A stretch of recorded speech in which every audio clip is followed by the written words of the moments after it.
तुला तर बसेल असतो जेवायला. हा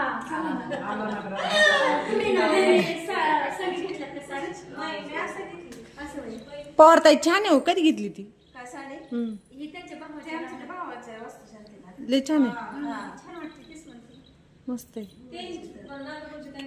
तुम्ही गेलता तेव्हाच ना आणली होती तुम्ही तुमच्या मनानेच.